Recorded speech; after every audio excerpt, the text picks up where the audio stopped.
¿Te acuerdas de esta escena cuando al final del concilio de Elrond, la comunidad del anillo se conforma y en un momento cómico Merry y Pippin se unen, cuando este último dice que él irá porque necesitan gente inteligente en la compañía, y Merry le aclara que se acababa de descartar porque todos lo consideraban tonto?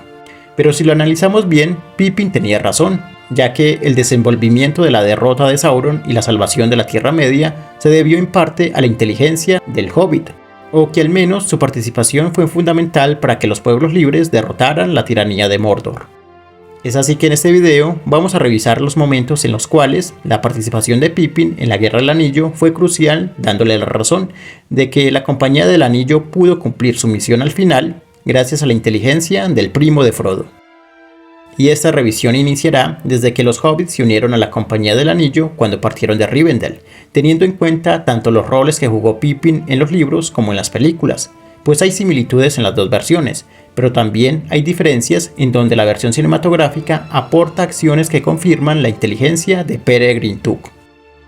Tanto en el libro como en la película, Pippin se suma a la Compañía del Anillo alegando participar porque en la misión necesitan a una persona inteligente. Como vemos en la película, es Merry quien le reprocha tal afirmación porque no confía en la capacidad intelectual de su amigo.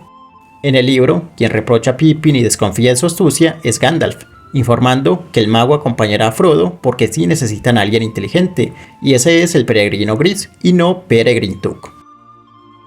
Y es curioso cómo a lo largo de la trilogía, tanto de los libros como de las películas, existirá una relación ambivalente entre Gandalf y Pippin, pasando de la ira por parte del mago hacia el despistado hobbit, hasta el cariño y la admiración por su valentía. Pues si empezamos a revisar cuál fue la primera acción crucial de Pippin que encaminó la misión a su destino, fue, como vemos en la película, que Pippin accidentalmente arroja un esqueleto en el pozo de la cámara de Mazalbur, donde se encontraba la tumba de Balin. Hasta ese momento, la comunidad había pasado desapercibida por los laberintos de Moria, pero gracias a ese estruendo, los orcos notan la presencia de los visitantes y arrean un ataque, de cuya batalla se entera el Balrog y va detrás de la compañía. Gracias a ese acontecimiento, Gandalf cae al vacío de Moria y muere en su batalla contra el daño de Durin.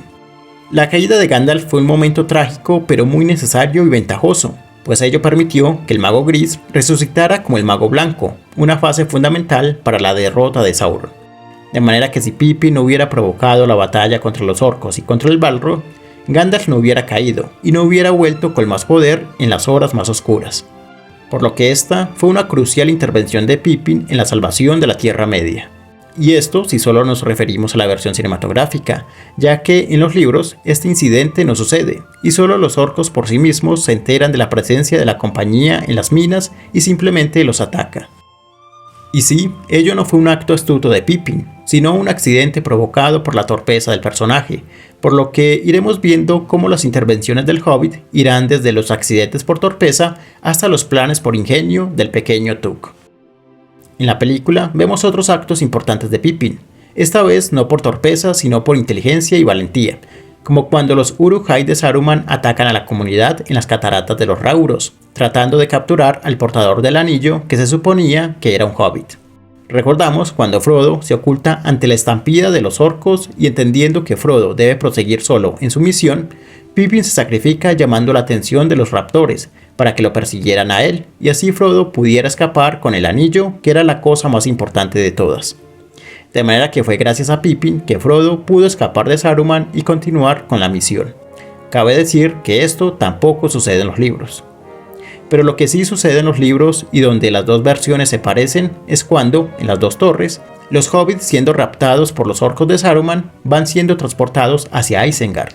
Y allí Pippin debe pensar cómo escapar de los orcos y aprovechar cualquier momento de oportunidad que tuviera. En el trayecto, por ejemplo en el libro, el hobbit logra desatarse, pero simula amarrar sus manos para que los captores no se dieran cuenta. Pippin debe engañar él solo a los Uruk-hai, ya que Merry andaba inconsciente por el rapto de los orcos. Finalmente, Pippin logra encontrar un momento en el que logra desatar la hoja élfica que sujetaba su capa, para dejar un rastro y así Aragorn se enterara del viaje de los orcos. Una acción afortunadamente inteligente que en las dos versiones se resalta. Otra astucia de Pippin sale a relucir, sobre todo en el libro, cuando la discordia invade a las diferentes tribus de orcos, principalmente entre los orcos de Mordor y los orcos de Isengard. Allí los dos hobbits son conscientes de que los orcos buscaban el anillo de Sauron, y jugarían con la creencia de que ellos dos lo portaban. Así fue que cuando fueron embestidos por los jinetes de Rohan, Pippin insinúa al orco Grishnak de que él tenía aquello que el Gran Ojo buscaba. Preso de su codicia, el orco toma a los dos medianos y los lleva cerca al bosque de Fangor, lejos de la batalla, logrando alejarlos del peligro. Pero allí el orco es abatido y así los hobbits pudieron escapar entre los árboles y encontrarse con Barbol, el cual les brindaría seguridad. Otra intervención crucial de Pippin que cambiaría la historia, esta vez ayudado por Merry, es cuando logran convencer indirectamente a Barbol de atacar Isengard, cuando antes los Ents andaban muy indiferentes con lo que pasaba en la guerra contra Sauron. Pero cuando los hobbits le insisten a él de que les hable de Saruman y todo lo que supiera al respecto, Barbol se va llenando de cólera contra el mago y entiende que debe marchar para destruir su torre y todo lo edificado allí. En la película es un poco más explícito, cuando la Cámara de los Ents acuerdan no intervenir en la guerra, y cuando Barbol se disponía a llevar a los hobbits fuera del bosque, Pippin se le ocurre una idea para que ellos dos siguieran participando en la odisea contra Sauron, y más que los Ents se decidieran a intervenir. Y es cuando Pippin argumenta a Barbol que los lleve al sur, cerca a Isengard, ya que era lógico que los árboles cerca del círculo de Saruman estuvieran talados, y ello le daría otra perspectiva al viejo Ents. Y así, con esta jugada ingeniosa de Pippin, los Ents marchan contra Saruman y perturban sus planes, siendo un aporte considerable en la victoria de los pueblos libres. La siguiente intervención crucial en los acontecimientos de la guerra contra Sauron por parte de Pippin fue cuando por accidente el hobbit recoge la Palantir de Orthanc que Grima en los libros había arrojado de la torre. Allí, al sujetarla y verla, Pippin queda atado a ella, ya que era una propiedad de la misma Palantir, que atrapaba a todo aquel que estuviera cerca para mirarla y escudriñar en su interior y ver más allá. Así Pippin, por fortuna, roba la piedra de Gandalf mientras éste dormía y mira la Palantir conectándose con Sauron. Esta imprudencia fue de mucha ayuda, como luego lo reconocería Gandalf, pues con ello se enterarían del próximo ataque de Sauron a Minas Tirith y poder alertar a Gondor a tiempo, como también engañar a Sauron de que Pippin tenía el anillo y que estaba en Isengard. Ello les daría un poco más de tiempo para reunir fuerzas y resistir a Sauron para que Frodo pudiera acercarse más al Monte del Destino. Pues todo hubiera sido diferente si Pippin no hubiera visto en la piedra ni conectarse con Sauron, pues como reconoce Gandalf, que él mismo hubiera estudiado la Palantir y que riesgosamente en una de esas visiones Sauron lo hubiera atrapado y enloquecido, perdiendo así a un líder fundamental para los pueblos libres. Por lo que, como vemos, las participaciones de Pippin para cambiar el curso de la guerra no paran,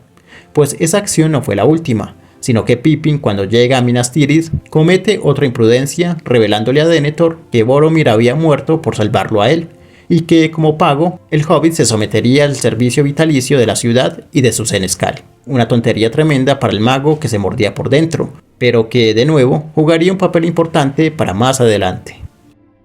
Será mejor que no abras la boca, Peregrin Took. Pues Pippin, como guardia de la ciudad, recorrería las calles de Minas Tirith, y en el libro de El Retorno del Rey, Peregrin conocería al niño Vergil, hijo del soldado Beregond, con quien entablaría una buena amistad.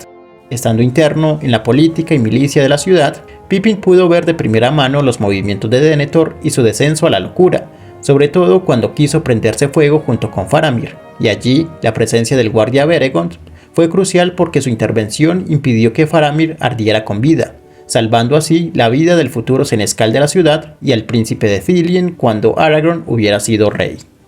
Y así, desde el principio de la guerra hasta su final, desde la Comunidad del Anillo hasta el Retorno del Rey, la inteligencia e intervención de Pippin fue crucial para cambiar el curso de la historia y conseguir la victoria contra el Señor Oscuro, quedando su última participación en el conflicto cuando Peregrin Took fue el único hobbit y representante de la comarca que marchó junto a Aragorn y Gandalf a los colmillos de las Puertas Negras para retar una última vez a Sauron. Y fue el único hobbit allí presente, pues Merry, a diferencia como lo vemos en la película, se había quedado en Minas Tirith en las casas de curación después de su enfrentamiento contra el Rey Brujo.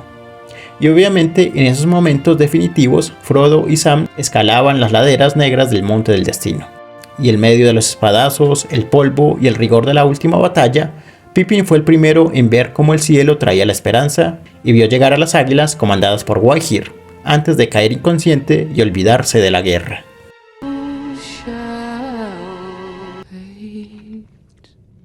Y bueno, hasta aquí este video. Espero te haya expuesto y argumentado cómo Pippin fue uno de los actores más relevantes de la Guerra del Anillo, porque fue uno de los pocos personajes que, por su inteligencia e intervenciones, cambió el curso del destino, y que si este ingenio y pequeño hobbit no se hubiera unido a la Compañía del Anillo, posiblemente el mundo hubiera caído en las manos de Sauron. Y recordemos, Pippin fue el único hobbit que pudo hablar con Sauron y fue al que el Señor Oscuro vio directamente. Dale me gusta a este video y comenta qué te parece, te estaré leyendo. Recuerda suscribirte al canal ya que hay muchos temas sobre el Señor de los Anillos que falta analizar y explorar. Un saludo y hasta pronto.